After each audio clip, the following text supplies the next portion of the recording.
everybody, it's Sophie and Marco, dish out on the movies. In this case, trailers. Of Charlie's Angels. The new edition, I guess you want to say.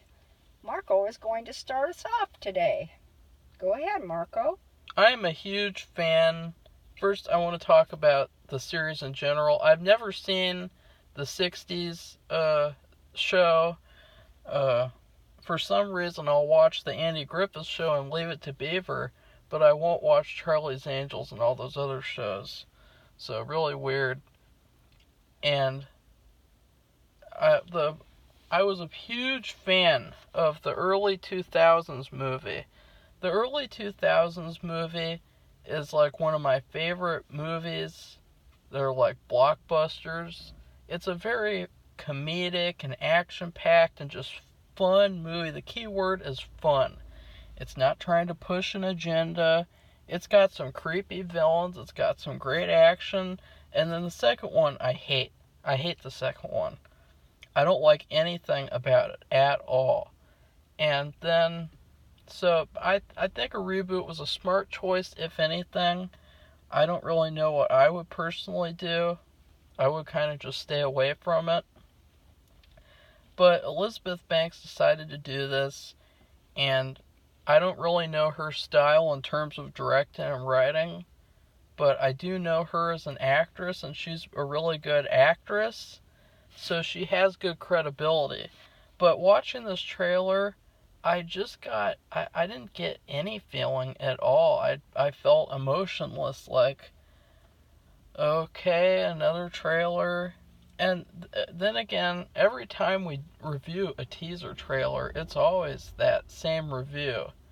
It looked okay, because we don't really know yet. We haven't seen enough story and everything to know. And with this, it's no different. But I really think that they missed an opportunity to do a great trailer here. Personally, I would have wanted to see a trailer highlighting all the different angels and their personalities, and just have like a quick, this is her, this is her, this is her, this is her, and this is what they do. Just really quickly like that. And that would have been perfect, but instead it was just kind of a mishmash. It was very confusing, and I knew it would be an agenda movie. And I got confirmation, but I'll talk about that after Sophie's done with her little review. So go ahead, Sophie. Okay, well, as usual, I'm not very good at talking off the cuff, so I wrote out mine. And I guess my first word is sigh.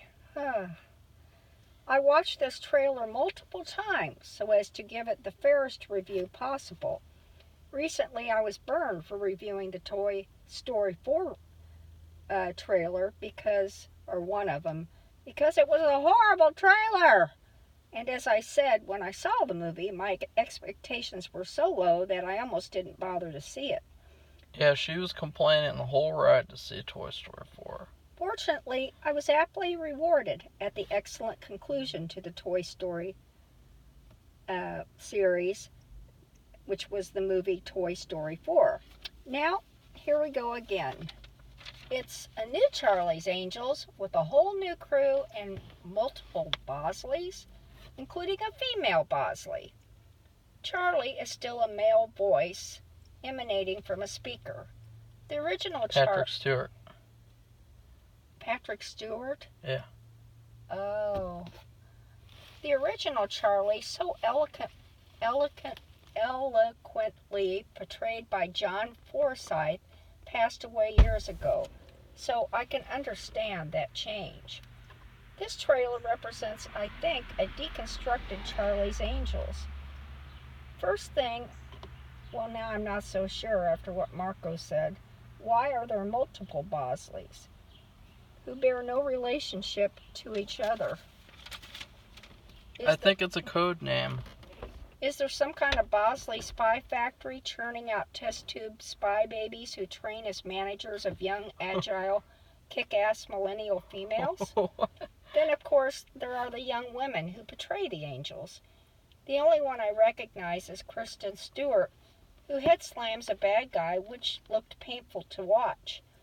as part of their job, they get 2 humongous closets of clothes. Yeah, they get 2 closets. Accessories and wigs, so they can play dress up and fool with a room full of gadgets that the female Bosley, Elizabeth Banks, refers to as toys.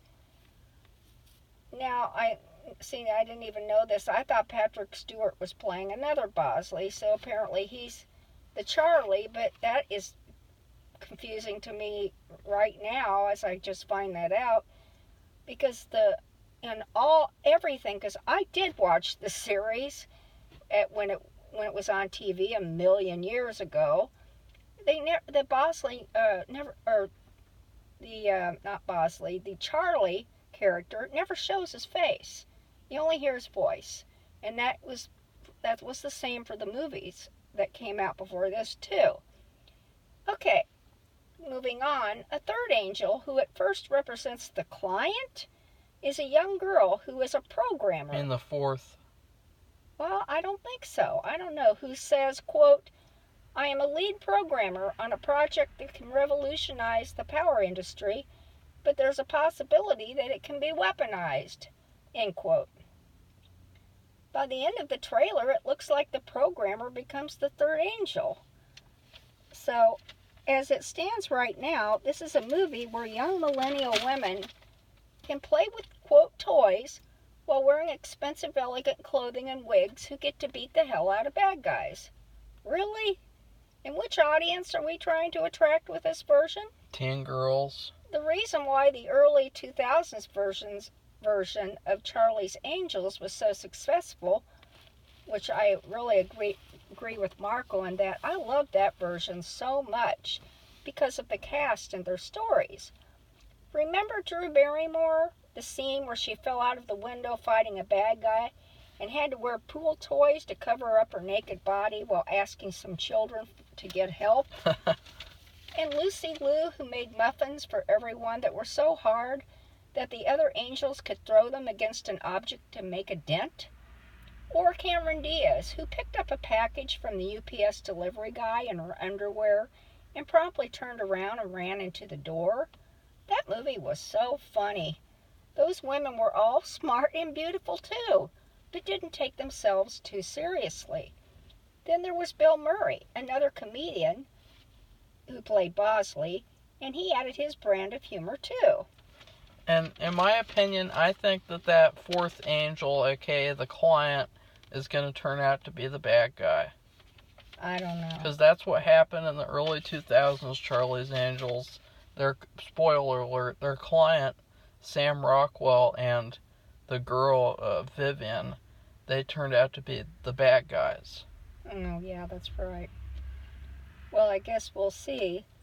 So, do you want to give the trailer its grade now? I give it an F. Ooh.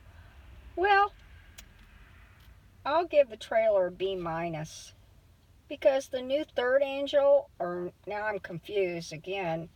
Marco says it's a 4th, but I watched it again. I don't know. So she seems a little more unsure of herself and may provide a little comic relief. I'm just a little gun shy right now after ripping up the Toy Story 4 trailer when that movie turned out to be excellent. By the way, 3 millennial female singers, Ariana Grande, Lana Del Rey, and Miley Cyrus, provide the music. Yeah. So, this movie's a lot of flash, no substance. Kristen Stewart looks horrible and deadpan like usual. It's sad that Naomi Scott is in this movie. And then, I don't really know anyone else except for Patrick Stewart and Elizabeth Banks, but I wanted to bring up the attention of a certain issue. I always know when a movie is going to be an agenda movie, and Safi has said previously, no way that this movie could be an agenda movie, because the original series was already like a feminist series. Oh yeah. And it was good enough. It wasn't forced. Well, with this movie, it's going to be a huge forced agenda movie. And there was recently an interview with Elizabeth Banks, and she admitted in an interview not only just this issue, but she said one of the major issues that or messages is what she said, that she's trying to push in the movie is the believe women narrative. The narrative where you have to believe women, anything they say,